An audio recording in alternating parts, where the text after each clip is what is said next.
Okay, sir. Now the question is, if this is that is that, as they say in the United States, and this is the power of media and the way the media is becoming very biased in a deep state like America, where are we going in the model of democracy in the world? Media information in a free country is a counterbalance against entrenched power, not just government power, but the economic power, business. It was in my country, constitutionally, it is designed to serve as a counterbalance to that.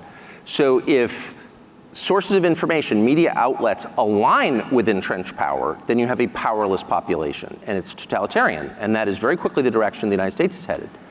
And I do think that technology abets this progression, and machine learning especially.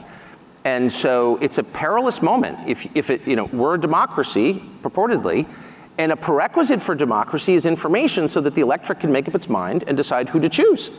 And so if you don't have access to information, you don't have democracy. And we're in this sort of weird spiral where our leaders lecture us ever more about democracy and how sacred it is, even as they choke it off, choke it to death.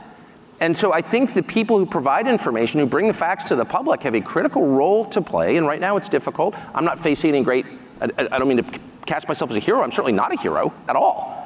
But I do think it's tougher and tougher to do that, Sir, and that means we have a greater obligation to do it. Sir, do you have an explanation till this moment, since the Gaza events took place, till now, nobody came out and said how on earth the United States of America is vetoing the stoppage of fire, how a country would veto not to continue war, how somebody is against stopping a war.